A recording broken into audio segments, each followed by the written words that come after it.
ನಮಸ್ಕಾರ ಎಲ್ರಿಗೂ. ಇವತ್ತಿನ ವಿಡಿಯೋದಲ್ಲಿ ಅಪ್ಲೈಡ್ ಸಿಸ್ಟಮ್ ಇಂಡಿಯಾ ಕಂಪ್ನಿನಲ್ಲಿ ಅಕೌಂಟ್ಸ್ ರಿಸೀವಬಲ್ ಅಸಿಸ್ಟೆಂಟ್ ರೋಲ್ಗೆ ಹೈರಿಂಗ್ ಆಗ್ತಾ ಇದೆ. ಅದು ಕೂಡ ಬೆಂಗಳೂರಿನ ಲೊಕೇಶನಲ್ಲಿ. ಈವನ್ ಇದಕ್ಕೆ ಫ್ರೆಷರ್ಸು ಕೂಡ ಅಪ್ಲೈ ಮಾಡ್ಬೋದಾಗಿರುತ್ತೆ. ಇನ್ ಡೀಟೇಲ್ ಆಗಿ ಈ ಒಂದು ವಿಡಿಯೋದಲ್ಲಿ ತಿಳಿಸ್ಕೊಡ್ತೀನಿ. ವಿಡಿಯೋನ ಎಂಡ್ವರೆಗೂ ನೋಡಿ. ಇಷ್ಟ ಆದರೆ ಲೈಕ್ ಮಾಡಿ. ಹಾಗೆ ಇದೇ ರೀತಿಯ ಜಾಬ್ ರಿಲೇಟೆಡ್ ವೀಡಿಯೋಸ್ಗೆ ನಮ್ಮ ಚಾನಲ್ನ ಸಬ್ಸ್ಕ್ರೈಬ್ ಆಗಿ ಅಂತ ಹೇಳ್ತಾ ಬನ್ನಿ ತಡ ಮಾಡದೆ ವಿಡಿಯೋನ ಸ್ಟಾರ್ಟ್ ಮಾಡೋಣ. ಮೊದಲನೇದಾಗಿ ಎಲಿಜಿಬಿಲಿಟಿ ಕ್ರೈಟೀರಿಯಾ ನೋಡ್ತಾ ಹೋಗೋಣ. ಎಕ್ಸ್ಪೀರಿಯನ್ಸ್ ವಿಚಾರಕ್ಕೆ ಬಂದರೆ ನಾನು ಆಲ್ರೆಡಿ ವೀಡಿಯೋ ಸ್ಟಾರ್ಟಿಂಗಲ್ಲೇ ತಿಳಿಸ್ಕೊಟ್ಟಾಗೆ 0 to 2 years ಅಂತ ಕೊಟ್ಟಿದ್ದಾರೆ. ಅಂದರೆ ಫ್ರೆಷರ್ಸಿಂದ ಹಿಡಿದು ಅಪ್ ಟು 2 years ಎಕ್ಸ್ಪೀರಿಯನ್ಸ್ ಇರೋ ಕ್ಯಾಂಡಿಡೇಟ್ಸ್ ಯಾರಾದರೂ ವೀಡಿಯೋ ನೋಡ್ತಾ ಇದ್ದರೆ ಅವರು ಕೂಡ ಅಪ್ಲೈ ಮಾಡ್ಬೋದಾಗಿರುತ್ತೆ. ಅದರ ಜೊತೆಗೆ ಎಜುಕೇಷನ್ಗೆ ಬಂದರೆ ಎನಿ ಡಿಗ್ರಿ ಕ್ಯಾಂಡಿಡೇಟ್ಸು ಅಪ್ಲೈ ಮಾಡ್ಬೋದಾಗಿರುತ್ತೆ. ಅಂದರೆ ಯಾವುದೇ ಒಂದು ಸ್ಟ್ರೀಮಲ್ಲಿ ಆಗಿದ್ರೂ ಪರವಾಗಿಲ್ಲ, ನಿಮ್ಮದು ಡಿಗ್ರಿ ಅಥವಾ ಗ್ರ್ಯಾಜುಯೇಟ್ ಕಂಪ್ಲೀಟ್ ಆಗಿದೆ ಅಂದರೆ ಈ ಒಂದು ಜಾಬ್ಗೆ ಅಪ್ಲೈ ಮಾಡ್ಬೋದಾಗಿರುತ್ತೆ. ಜೊತೆಗೆ ಮೀನು ಫೈನಾನ್ಸು ಹಾಗೆ ಅಕೌಂಟ್ಸ್ ಫೀಲ್ಡಲ್ಲಿ ಇಂಟ್ರೆಸ್ಟ್ ಇರಬೇಕಾಗಿರುತ್ತೆ.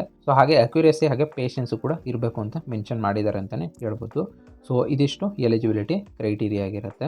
ಇನ್ನು ನೆಕ್ಸ್ಟು ರಿಕ್ವೈರ್ಡ್ ಸ್ಕಿಲ್ಸ್ನ ನೋಡ್ತಾ ಹೋಗೋಣ. ಅಂತಂದರೆ ಈ ಒಂದು ಜಾಬ್ಗೆ ಅಥವಾ ಈ ಒಂದು ರೋಲ್ಗೆ ಏನೇನು ಸ್ಕಿಲ್ಸ್ ಬೇಕು ಅಂತ ತಿಳಿಸ್ಕೊಡ್ತೀನಿ. ಆದಷ್ಟು ಈ ಒಂದು ಸ್ಕಿಲ್ಗಳನ್ನ ನಿಮ್ಮ ರೆಸ್ಯೂಮ್ನಲ್ಲೂ ಕೂಡ ಹೈಲೈಟ್ ಮಾಡಿ. ಇದರಿಂದ ಶಾರ್ಟ್ ಲಿಸ್ಟ್ ಆಗೋ ಚಾನ್ಸಸ್ಸು ಕೂಡ ಜಾಸ್ತಿ ಇರುತ್ತೆ ಅಂತಲೇ ಹೇಳ್ಬೋದು. ಮೊದಲನೇದಾಗಿ ಬೇಸಿಕ್ ಅಕೌಂಟಿಂಗ್ ನಾಲೆಡ್ಜ್ ಇರಬೇಕಾಗಿರುತ್ತೆ, ನಾನು ಆಲ್ರೆಡಿ ತಿಳಿಸ್ಕೊಟ್ಟಾಗೆ. ಹಾಗೆ ಡೆಬಿಟ್ ಆಗಿ ಕ್ರೆಡಿಟ್ ಅಂಡರ್ಸ್ಟ್ಯಾಂಡಿಂಗ್ ಬೇಕಾಗಿರುತ್ತೆ. ಜೊತೆಗೆ ಇನ್ವಾಯ್ಸ್ ಹಾಗೆ ಪೇಮೆಂಟ್ ಕಾನ್ಸೆಪ್ಟ್ ಬಗ್ಗೆ ಗೊತ್ತಿರಬೇಕಾಗಿರುತ್ತೆ. ಹಾಗೆ ಕ್ಯಾಶ್ ಪೋಸ್ಟಿಂಗ್ ಬೇಸಿಕ್ಸ್ ಕೂಡ ಗೊತ್ತಿರಬೇಕಾಗಿರುತ್ತೆ. ಇದರ ಬಗ್ಗೆ ಎಲ್ಲ ಬೇಸಿಕ್ ಗೊತ್ತಿದ್ರು ಕೂಡ ಅಪ್ಲೈ ಮಾಡ್ಬೋದು ನೀವು. ಜೊತೆಗೆ MS Excel ಕೂಡ ಗೊತ್ತಿರಬೇಕಾಗಿರುತ್ತೆ. ಇದು ಕೂಡ ಬೇಸಿಕ್ ಗೊತ್ತಿದ್ರು ಅಪ್ಲೈ ಮಾಡ್ಬೋದು.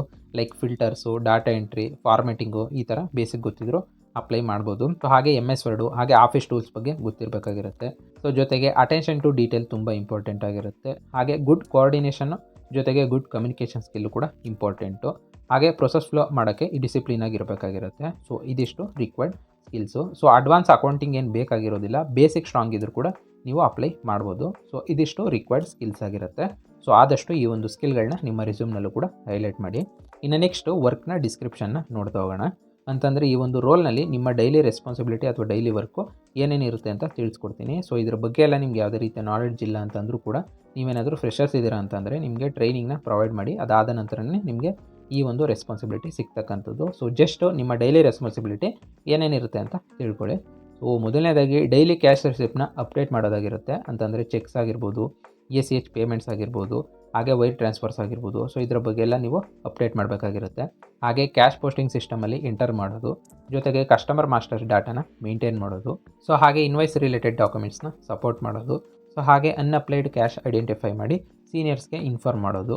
ಹಾಗೆ ಇಂಟರ್ನಲ್ ಫೈನಾನ್ಸ್ ಟೀಮ್ ಜೊತೆ ಕೋಆರ್ಡಿನೇಟ್ ಮಾಡೋದು ನಿಮ್ಮ ರೆಸ್ಪಾನ್ಸಿಬಿಲಿಟಿ ಆಗಿರುತ್ತೆ ಅಂತಲೇ ಹೇಳ್ಬೋದು. ಈ ಒಂದು ರೋಲು ಕಂಪ್ಲೀಟ್ಲಿ ಪ್ರೊಸೆಸ್ ಓರಿಯೆಂಟೆಡ್ ಹಾಗೆ ಅಕ್ಯುರೇಸಿ ಬೇಸ್ಡ್ ಆಗಿರುತ್ತೆ. ಇದಿಷ್ಟು ನಿಮ್ಮ ವರ್ಕ್ನ ಡಿಸ್ಕ್ರಿಪ್ಷನ್ ಆಗಿರುತ್ತೆ ಅಂತಲೇ ಹೇಳ್ಬೋದು. ಇನ್ನು ನೆಕ್ಸ್ಟು ಸ್ಯಾಲ್ರಿ ಹಾಗೆ ಬೆನಿಫಿಟ್ಸ್ನ ಡೀಟೇಲ್ಸ್ನ ನೋಡ್ತಾ ಹೋಗೋಣ. ಸ್ಯಾಲ್ರಿ ರೇಂಜ್ನ ಕಂಪ್ನಿ ಯಾವುದೇ ರೀತಿಯಲ್ಲೂ ಕೂಡ ಡಿಸ್ಕ್ಲೋಸ್ ಮಾಡಿಲ್ಲ. ಕಂಪ್ನಿಯ ಸ್ಟ್ಯಾಂಡರ್ಡ್ ಪ್ರಕಾರ ನಿಮಗೆ ಸಿಗ್ತಾ ಹೋಗುತ್ತೆ ಅಂತ ಮೆನ್ಷನ್ ಮಾಡಿದ್ದಾರೆ. ಇದರ ಜೊತೆಗೆ ನಿಮಗೆ ಫಿಕ್ಸ್ಡ್ ಮಂತ್ಲಿ ಸ್ಯಾಲ್ರಿ ಇರುತ್ತೆ, ಜೊತೆಗೆ ಕಾರ್ಪೊರೇಟ್ ಫೈನಾನ್ಸ್ ಎಕ್ಸ್ಪೋಜರ್ ಸಿಗುತ್ತೆ, ಹಾಗೆ ಅಕೌಂಟಿಂಗ್ ಪ್ರೊಸೆಸ್ ಲರ್ನಿಂಗ್ ಸಿಗುತ್ತೆ, ಜೊತೆಗೆ ಸ್ಟೇಬಲ್ ಬ್ಯಾಕ್ ಆಫೀಸ್ ರೋಲ್ ಅಂತಲೇ ಹೇಳ್ಬೋದು. ಇದಿಷ್ಟು ಸ್ಯಾಲ್ರಿ ಹಾಗೆ ಬೆನಿಫಿಟ್ಸ್ನ ಡೀಟೇಲ್ಸು. ನಿಮಗೆ ಇಂಟರ್ವ್ಯೂನ ಟೈಮಲ್ಲಿ ಎಕ್ಸಾಕ್ಟ್ ಸ್ಯಾಲ್ರಿನ ಕ್ಲಾರಿಫೈ ಮಾಡ್ತಾರೆ ಅಂತಲೇ ಹೇಳ್ಬೋದು. ಇನ್ನು ನೆಕ್ಸ್ಟು ಕೆರಿಯರ್ ಗ್ರೋತ್ನ ನೋಡ್ತಾ ಹೋಗೋಣ. ಅಂತಂದರೆ ನೀವು ಅಕೌಂಟ್ಸ್ ರಿಸೀವಬಲ್ ಅಸಿಸ್ಟೆಂಟಿಂದ ಸ್ಟಾರ್ಟ್ ಮಾಡಿದ್ದೀರಾ ಅಂತಂದರೆ accounts receivable executive, AR analyst, senior AR executive, billing, general accounting roles, ಹಾಗೆ ರೆಕಾರ್ಡ್ ಟು ರಿಪೋರ್ಟ್ ರೋಲ್ಸ್, ಹಾಗೆ ಫೈನಾನ್ಸ್ ಅನಲಿಸ್ಟ್ ರೋಲ್ಸ್ಗೆ ನಿಮಗೆ ಪ್ರಮೋಷನ್ ಸಿಗ್ತಾ ಹೋಗುತ್ತೆ. ಅದು ಕೂಡ ವಿತಿನ್ 1 to 2 yearsಲ್ಲೇ ನಿಮ್ಮ ಪರ್ಫಾರ್ಮೆನ್ಸ್ ಮೇಲೆ ಡಿಪೆಂಡ್ ಆಗಿರುತ್ತೆ ಅಂತಲೇ ಹೇಳ್ಬೋದು. ಇದಿಷ್ಟು ಕೆರಿಯರ್ ಗ್ರೋತ್ನ ಡೀಟೇಲ್ಸ್ ಆಗಿರುತ್ತೆ. ಇನ್ನು ನೆಕ್ಸ್ಟು ವರ್ಕ್ನ ಶಿಫ್ಟು ಹಾಗೆ ಎನ್ವೈರ್ನ್ಮೆಂಟ್ನ ಡೀಟೇಲ್ಸ್ನ ನೋಡ್ತಾ ಹೋಗೋಣ. ವರ್ಕ್ನ ಶಿಫ್ಟ್ ಬಂದು ನಿಮ್ಗೆ ಆಲ್ರೆಡಿ ಗೊತ್ತಿರೋ ಹಾಗೆ ಇದು ಕಂಪ್ಲೀಟಾಗಿ ಡೇ ಶಿಫ್ಟ್ ಮಾತ್ರ ಇರುತ್ತೆ. ಹಾಗೆ ಇದು ಬಂದು ಕಂಪ್ಲೀಟಾಗಿ ವರ್ಕ್ ಫ್ರಮ್ ಆಫೀಸ್ ಮಾತ್ರ ಇರುತ್ತೆ. ವರ್ಕ್ ಬಂದು ಬೆಂಗಳೂರಿನ ಲೊಕೇಶನ್ ಇರೋದ್ರಿಂದ ನೀವು ಬೆಂಗಳೂರಿನ ಲೊಕೇಶನ್ಗೆ ರೀಲೊಕೇಟ್ ಆಗೋದು ಕೂಡ ರೆಡಿ ಇರಬೇಕಾಗಿರುತ್ತೆ. ಹಾಗೆ ಫೈನಾನ್ಸ್ ಶೇರ್ಡ್ ಸರ್ವಿಸ್ ಎನ್ವೈರ್ನ್ಮೆಂಟ್ ಇರುತ್ತೆ, ಜೊತೆಗೆ ಪ್ರೊಸೆಸ್ ಡ್ರಿವನ್ ರೋಲ್ ಆಗಿರುತ್ತೆ. ಹಾಗೆ ಡೆಸ್ಕ್ ಬೇಸ್ಡ್ ಕಾರ್ಪೊರೇಟ್ ಜಾಬು, ಜೊತೆಗೆ ಆಡಿಟ್ ಹಾಗೆ ಕಂಪ್ಲೇಂಟ್ಸ್ ಫೋಕಸ್ಡ್ ವರ್ಕ್ ಇರುತ್ತೆ ಅಂತಲೇ ಹೇಳ್ಬೋದು. ಕಂಪ್ಲೀಟಾಗಿ ನಿಮಗೆ ಕಾಮ್ ಎನ್ವೈರ್ನ್ಮೆಂಟು, ಲೆಸ್ ಪ್ರೆಷರ್ ಇರುತ್ತೆ ಅಂತಲೇ ಹೇಳ್ಬೋದು. ಇದಿಷ್ಟು ವರ್ಕ್ನ ಶಿಫ್ಟು ಹಾಗೆ ಎನ್ವೈರ್ನ್ಮೆಂಟ್ನ ಡೀಟೇಲ್ಸ್ ಆಗಿರುತ್ತೆ. ಇನ್ನು ನೆಕ್ಸ್ಟು ಈ ಒಂದು ಜಾಬ್ಗೆ ಹೇಗೆ ಅಪ್ಲೈ ಮಾಡೋದು ಅಂತ ನೋಡ್ತಾ ಹೋಗೋಣ.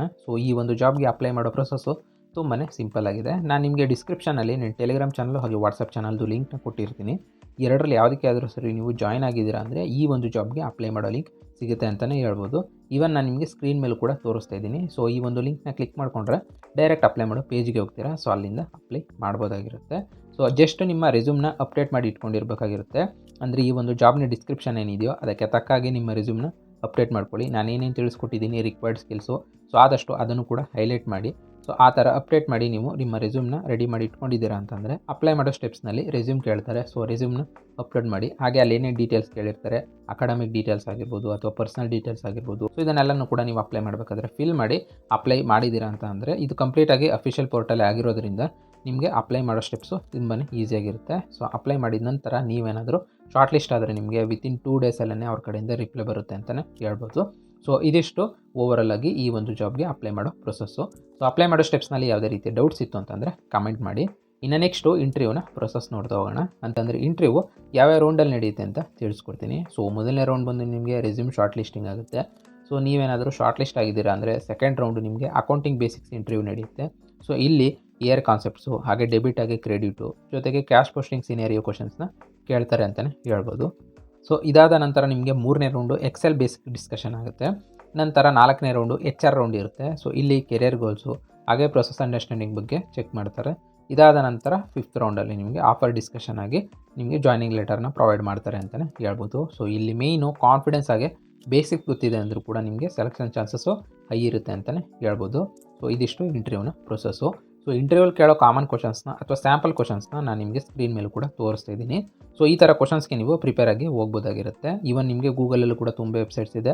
ಸೊ ಅಲ್ಲೂ ಕೂಡ ಸಿಗುತ್ತೆ. ಸೊ ಅಲ್ಲಿಂದ ಬೇಕಾದರೂ ಪ್ರಾಕ್ಟೀಸ್ ಮಾಡ್ಕೋಬೋದು. ಇಲ್ಲ ಅಂತಂದರೆ ಇದನ್ನು ಬೆಟರ್ ಒಂದು ಸ್ಕ್ರೀನ್ಶಾಟ್ ತೊಗೊಳ್ಳಿ, ಇಲ್ಲ ಎಲ್ಲಾದರೂ ನೋಟ್ ಮಾಡ್ಕೊಳ್ಳಿ. ಇನ್ನು ನೆಕ್ಸ್ಟು ಪ್ರಿಪ್ರೇಷನ್ ಟಿಪ್ಸ್ನ ನೋಡ್ತಾ ಹೋಗೋಣ. ಅಂತಂದರೆ ಈ ಒಂದು ಇಂಟರ್ವ್ಯೂನ ನೀವು ಕ್ರ್ಯಾಕ್ ಮಾಡೋಕ್ಕೆ ಏನೇನು ಸ್ಟೆಪ್ಸ್ನ ಫಾಲೋ ಮಾಡಬೇಕು ಅಂತ ತಿಳಿಸ್ಕೊಡ್ತೀನಿ. ಸೊ ಮೊದಲನೇದಾಗಿ ಇಯರ್ ಫಂಡಮೆಂಟಲ್ಸ್ ಬಗ್ಗೆ ರಿವೈಸ್ ಮಾಡ್ಕೊಳ್ಳಿ. ಜೊತೆಗೆ ಡೆಬಿಟ್ ಹಾಗೆ ಕ್ರೆಡಿಟ್ ರೂಲ್ಸ್ನ ತಿಳ್ಕೊಬೇಕಾಗಿರುತ್ತೆ. ಜೊತೆಗೆ ಎಕ್ಸೆಲ್ಲು ಬೇಸಿಕ್ಸ್ ಆದರೂ ತಿಳ್ಕೊಂಡಿರಿ. ಹಾಗೆ ಇನ್ವಾಯ್ಸ್ ಹಾಗೆ ಕ್ಯಾಶ್ ಸೈಕಲ್ನ ತಿಳ್ಕೊಬೇಕಾಗಿರುತ್ತೆ. ಜೊತೆಗೆ ಡೀಟೇಲ್ ಓರಿಯೆಂಟೆಡ್ ಆಗಿ ಕಾಮಾಗಿ ಆನ್ಸರ್ ಮಾಡಬೇಕಾಗಿರುತ್ತೆ. ಸೊ ಜೊತೆಗೆ ಇಂಟರ್ವ್ಯೂ ಹೋಗ್ತಿದ್ದೀರಾ ಅಂದರೆ ಆದಷ್ಟು ಡ್ರೆಸ್ನ ಪ್ರೊಫೆಷ್ನಲ್ ಆಗಿ ಫಾರ್ಮಲ್ ಡ್ರೆಸ್ನ ವೇರ್ ಮಾಡಿ. ಸೊ ಹಾಗೆ ಸೆಲ್ಫ್ ಇಂಟ್ರೊಡಕ್ಷನ್ನು ಕೂಡ ಮಿನಿಮಮ್ 1 ಮಿನಿಟ್ ಆದರೂ ಪ್ರಾಕ್ಟೀಸ್ ಮಾಡ್ಕೋಬೋದಾಗಿರುತ್ತೆ. ಸೊ ಈ ಒಂದು ಸ್ಟೆಪ್ಸ್ಗಳನ್ನ ನೀವು ಫಾಲೋ ಮಾಡಿಕೊಂಡು ಈಸಿಯಾಗಿ ಈ ಒಂದು ಇಂಟರ್ವ್ಯೂನ ಕ್ರ್ಯಾಕ್ ಮಾಡ್ಬೋದು ಅಂತಲೇ ಹೇಳ್ಬೋದು. ಸೊ ಇದಿಷ್ಟು ಪ್ರಿಪ್ರೇಷನ್ನ ಟಿಪ್ಸು. ಇನ್ನು ನೆಕ್ಸ್ಟು ಫೈನಲ್ ರೀಕ್ಯಾಪ್ನ ನೋಡ್ತಾ ಹೋಗೋಣ. ಅಂತಂದರೆ ಓವರಾಲ್ ಆಗಿ ಈ ಒಂದು ಜಾಬ್ನ ಕಂಪ್ಲೀಟ್ ಡೀಟೇಲ್ಸು ನಿಮಗೆ ಈ ಒಂದು ರೀಕ್ಯಾಪ್ ಮೂಲಕ ಸಿಗುತ್ತೆ ಅಂತಲೇ ಹೇಳ್ಬೋದು. ಸೊ ಕಂಪ್ನಿಯ ನೇಮ್ ಬಂದು ಅಪ್ಲೈಡ್ ಸಿಸ್ಟಮ್ ಇಂಡಿಯಾ ಆಗಿರುತ್ತೆ. ರೋಲ್ ಬಂದು ಅಕೌಂಟ್ಸ್ ರಿಸೀವೇಬಲ್ ಅಸಿಸ್ಟೆಂಟ್ ಆಗಿರುತ್ತೆ. ಇನ್ನು ವರ್ಕ್ನ ಲೊಕೇಶನ್ ಬಂದು ನಾನು ಆಲ್ರೆಡಿ ತಿಳಿಸ್ಕೊಟ್ಟಾಗ ಬೆಂಗಳೂರಿನ ಲೊಕೇಶನಲ್ಲಿರುತ್ತೆ. ಇನ್ನು ಎಕ್ಸ್ಪೀರಿಯನ್ಸ್ ವಿಚಾರಕ್ಕೆ ಬಂದರೆ 0 to 2 ಇಯರ್ಸ್ ಅಂತ ಕೊಟ್ಟಿದ್ದಾರೆ. ಅಂದರೆ ಫ್ರೆಷರ್ಸಿಂದ ಹಿಡಿದು ಅಪ್ ಟು 2 ಇಯರ್ಸ್ ಎಕ್ಸ್ಪೀರಿಯನ್ಸ್ ವರೆಗೆ ಯಾರಾದರೂ ವೀಡಿಯೋ ನೋಡ್ತಿದ್ದೀರಾ ಅಂದರೆ ಅವರು ಕೂಡ ಅಪ್ಲೈ ಮಾಡ್ಬೋದು. ಇನ್ನು ಸ್ಕಿಲ್ಸ್ ವಿಚಾರಕ್ಕೆ ಬಂದರೆ year basics, XL, accuracy important ಆಗಿರುತ್ತೆ. ಸೊ ಆದಷ್ಟು ಈ ಒಂದು ಸ್ಕಿಲ್ನೇ ನಿಮ್ಮ ರೆಸ್ಯೂಮ್ನಲ್ಲಿ ಹೈಲೈಟ್ ಮಾಡಿ. ಸೊ ಇನ್ನು ಅಪ್ಲೈ ಮಾಡೋ ಸ್ಟೆಪ್ಸ್ ಬಂದರೆ ನಾನು ಆಲ್ರೆಡಿ ಇನ್ ಡೀಟೇಲಾಗಿ ವೀಡಿಯೋದಲ್ಲಿ ತಿಳಿಸ್ಕೊಟ್ಟಿದ್ದೀನಿ. ಸೊ ನಾನು ನಿಮಗೆ ಡಿಸ್ಕ್ರಿಪ್ಷನಲ್ಲಿ ನಿಮ್ಮ ಟೆಲಿಗ್ರಾಮ್ ಚಾನಲ್ ಹಾಗೆ ವಾಟ್ಸಪ್ ಚಾನಲ್ಲು ಲಿಂಕ್ನ ಕೊಟ್ಟಿರ್ತೀನಿ. ಎರಡರಲ್ಲಿ ಯಾವುದಕ್ಕೆ ಆದರೂ ಸರಿ ನೀವು ಜಾಯ್ನ್ ಆಗಿದ್ದೀರಾ ಅಂದರೆ ಈ ಒಂದು ಜಾಬ್ಗೆ ಅಪ್ಲೈ ಮಾಡೋ ಲಿಂಕ್ ಸಿಗುತ್ತೆ. ಸೊ ಅಲ್ಲಿಂದ ಅಪ್ಲೈ ಮಾಡ್ಬೋದು. ಸೊ ಇನ್ ಡೀಟೇಲಾಗಿ ವೀಡಿಯೋದಲ್ಲಿ ತಿಳಿಸ್ಕೊಟ್ಟಿದ್ದೀನಿ. ಸೊ ಆ ಒಂದು ಸ್ಟೆಪ್ಸ್ನ ಫಾಲೋ ಮಾಡಿಕೊಂಡು ಅಪ್ಲೈ ಮಾಡ್ಬೋದಾಗಿರುತ್ತೆ. ಸೊ ಇದಿಷ್ಟು ಓವರಾಲ್ ಆಗಿ ಈ ಒಂದು ಜಾಬ್ನ ಕಂಪ್ಲೀಟ್ ಡೀಟೇಲ್ಸು. ಸೊ ವಿಡಿಯೋನ ಇಲ್ಲಿವರೆಗೂ ನೋಡಿದ್ದೀರಾ ಅಂದರೆ ಕಂಪ್ಲೀಟ್ ಇನ್ಫಾರ್ಮೇಷನ್ ಸಿಕ್ಕಿದೆ ಅಂತ ಅಂದ್ಕೊಂಡಿದ್ದೀನಿ. ಇದ್ರ ಮೇಲೂ ನಿಮ್ಗೆ ಯಾವುದೇ ರೀತಿಯ ಡೌಟ್ಸ್ ಇತ್ತು ಅಂತಂದರೆ ಕಮೆಂಟ್ ಮಾಡಿ, ನಾನು ರಿಪ್ಲೈ ಮಾಡ್ತೀನಿ. ಹಾಗೆ ಇದೇ ರೀತಿಯ ಜಾಬ್ ರಿಲೇಟೆಡ್ ವೀಡಿಯೋಸ್ಗೆ ನಮ್ಮ ಚಾನಲ್ನ ಸಬ್ಸ್ಕ್ರೈಬ್ ಆಗಿ ಅಂತ ಹೇಳ್ತಾ, ಸೊ ಮತ್ತೆ ಮುಂದಿನ ವಿಡಿಯೋ ಜೊತೆಗೆ ಸಿಗೋಣ. ಅಲ್ಲಿವರೆಗೂ ಜೈ ಕರ್ನಾಟಕ ಮಾತೆ, ಜೈ ಹಿಂದ್.